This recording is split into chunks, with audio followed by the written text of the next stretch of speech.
કરવી છે TAT pass ઉમેદવારોના ધરણા પ્રદર્શન વિશે। સવાલ એ ઉઠે છે કે આટલા ભણેલા ગણેલા ઉમેદવારોએ કેમ વિરોધ કરવા રસ્તા ઉપર ઉતરવું પડે છે। ગાંધીનગરમાં ટાટ પાસ ઉમેદવારોએ ધરણા પ્રદર્શન યોજ્યા હતા। ગાંધીનગર વિદ્યા સમીક્ષા કેન્દ્ર ખાતે ઉમેદવારો આજે એકઠા થયા। ધોરણ 9 થી 12 માં ખાલી પડેલી જે જગ્યાઓ છે તેને ભરવામાં આવે તેવી માંગ કરાઈ છે। બીજા રાઉન્ડની ભરતી બહાર પાડવાની ઉમેદવારોએ માંગ કરી છે। ધોરણ 9 થી 12 માં સ્પેશિયલ ભરતી આપવાની પણ માંગ કરવામાં આવી છે। આજ મુદ્દે વાત કરીશું ગાંધીનગરથી સંવાદદાતા નિકુંજ જાની જોડાઈ ગયા છે। નિકુંજ, ટાટ પાસ ઉમેદવારો આજે ધરણા પ્રદર્શન કરવા માટે રસ્તા પર ઉતરી આવ્યા હતા। શું કારણ છે વિરોધનું, શું માંગ છે?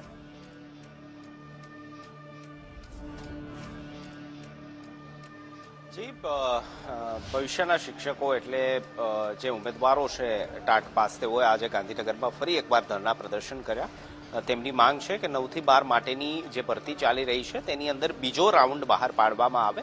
તેમનો તર્ક એ પ્રકારનો છે કે ખાલી રહેલી જગ્યાઓ ઘણી બધી છે અને સરકારે જે ભરતી બહાર પાડી છે તેમાં પણ હજી વધુ ભરતી બહાર પાડી શકાય, એટલે કે બીજો રાઉન્ડ હજી પણ લાવી શકાય તે પ્રકારની સ્થિતિ છે। અને તેમની માંગ એ હતી કે શિક્ષણ વિભાગ દ્વારા 10 થી 12 માટેનો બીજો રાઉન્ડ બહાર પાડવામાં આવે। તેમને એ વિકલ્પ પણ આપ્યો, એ માંગ પણ રજૂ કરી કે જે પ્રકારે પ્રાથમિક પ્રાઇમરી શાળાઓની અંદર કચ્છની અંદર જે પ્રકારની સ્પેશિયલ ભરતી બહાર પાડવામાં આવી છે કે જેની અંદર બદલી નહીં થઈ શકે। જે પણ શિક્ષકો કચ્છની અંદર સ્પેશિયલ ભરતીમાં પ્રાઇમરીની અંદર લાગશે તેમને ત્યાં જ નિવૃત્ત સુધી રહેવું પડશે। તેમની એ પણ તૈયારી છે કે જો 9 થી 12 માટેની સ્પેશિયલ ભરતી બહાર પાડવામાં આવે કચ્છ જેવા જિલ્લાઓની અંદર તો તેઓ કોઈ પણ પ્રકારની બદલી વગર નોકરીએ લાગવા માંગે છે અને ત્યાં રહેવા માંગે છે, નોકરીએ ચડવા માંગે છે। આ મુદ્દાને લઈને આજે તેઓએ વિદ્યા સમીક્ષા કેન્દ્ર કે જે એજ્યુકેશન ડિપાર્ટમેન્ટનું એક સેન્ટર છે ત્યાં તમામ ઉમેદવારો પહોંચ્યા હતા। તેમને ધરણા પ્રદર્શન કર્યા છે। બેનરો સાથે, પ્લેકાર્ડ સાથે તેઓ પોતાની માંગ માટે રજૂ કરવા માટે અહીં પહોંચ્યા હતા। આ પહેલા પણ ઘણી વખત આ પ્રકારે ટાટ ઉમેદવારો જે છે તે પોતાની માંગને લઈને વિરોધ પ્રદર્શન કરવા માટે, એક રીતે કહી શકાય કે પોતાની માંગ રજૂ કરવા માટે ધરણા પ્રદર્શનના માધ્યમથી, આંદોલનના માધ્યમથી સરકાર સુધી પોતાની માંગ પહોંચાડવા માટે અગાઉ પણ આવી ચૂક્યા છે। આજે પણ ફરી એકવાર તેઓ અહીં પહોંચ્યા હતા અને શિક્ષણ મંત્રીને તેમને આવેદનપત્ર આપ્યું છે, પોતાની માંગ રજૂ કરી છે તે પ્રકારની માહિતી મળી રહી છે। જી ઓકે નિકુંજ, આભાર આપનો। એટલે આજે પણ ટાટ પાસ ઉમેદવારો અહીં એકઠા થયા હતા, વિરોધ કર્યો અને આવેદનપત્ર આપવામાં આવ્યું છે અને માંગણી કરવામાં આવેલી છે। જોકે આજ મુદ્દે વાત કરીશું, અમારી સાથે પ્રિન્સ જોશી ઉમેદવાર જોડાઈ ગયા છે। પ્રિન્સભાઈ, સ્વાગત છે આપનું ગુજરાત ફર્સ્ટમાં। પ્રિન્સભાઈ, આજે આપે વિરોધ કર્યો હતો, આવેદનપત્ર આપ્યું છે, રજૂઆત કરી છે, શું રજૂઆત છે આપની? રજૂઆત એ છે કે 9 થી 12 ની અંદર જે પ્રમાણે શિક્ષક ભરતી કરવામાં આવી એમાં જગ્યાઓ ખાલી છે અને એની અંદર સેકન્ડ રાઉન્ડ પાડી અને બધી જગ્યાઓ ભરવામાં આવે અને એની સાથે સાથે જે પ્રમાણે 9 થી 12 માં પણ જે કચ્છ સ્પેશિયલ રીતે આપવામાં આવે, કારણ કે જે પ્રમાણે 6 થી 8 માં કચ્છ સ્પેશિયલ ભરતી કરવામાં આવી તો આજે બાળકોમાં જે છે શિક્ષક લીધું અને ત્યાં આગળ પણ 9 થી 12 માં જગ્યાઓ ખાલી છે તો એ પ્રમાણે કચ્છ સ્પેશિયલ આપી અને જે છે જગ્યાઓ ભરવામાં આવે। એની સાથે સાથે આશ્રમ નિવાસી શાળાઓ જે છે એની અંદર પણ જે છે જગ્યાઓ મંજૂર કરેલી છે પરંતુ એની ભરતી નથી થઈ તો એ ભરતી પૂરી કરી અને જેટલા લાયક ઉમેદવાર અમે છીએ તો ઉમેદવારોની જે છે પૂરેપૂરી માંગણીઓ સ્વીકારવામાં આવે।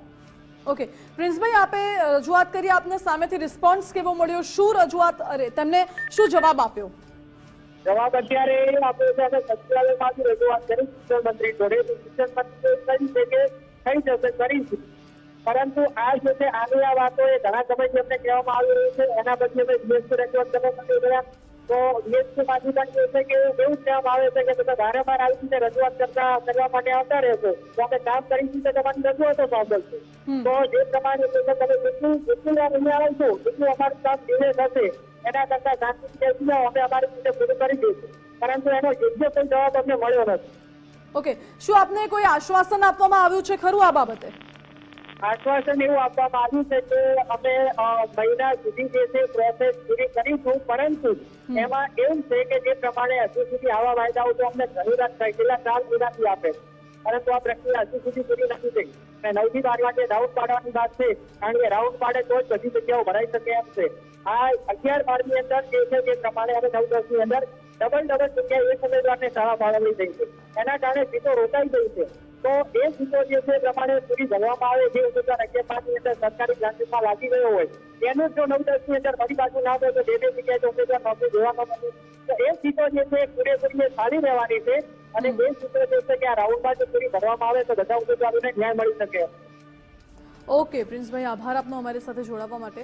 એટલે મુખ્ય કેટલીક માંગણીઓને લઈને રજૂઆત કરવામાં આવી છે, જે રજૂઆત સરકાર તરફથી સાંભળવામાં આવી છે, પરંતુ હવે આશ્વાસન આપવામાં આવ્યું છે કે 1 મહિનામાં સંભવિત રીતે તેમની કેટલીક જે માંગો છે તે અમલમાં મૂકવા અંગે સરકાર વિચારણા કરશે. જો કે એ અંગે હવે આગામી કયો પ્રકારનો નિર્ણય સરકાર દ્વારા લેવામાં આવે છે તેના ઉપર નજર રહેશે. મુખ્ય માંગ તો એ છે કે ધોરણ 9 થી 12માં જે ખાલી પડેલી જગ્યાઓ છે તે ભરવામાં આવે. આ સાથે જે બીજા રાઉન્ડની ભરતી છે તે પણ બહાર પાડવામાં આવે તેવી ઉમેદવારોની માંગ છે અને ધોરણ 9 થી 12માં સ્પેશિયલ ભરતી આપવાની પણ માંગ કરવામાં આવી છે.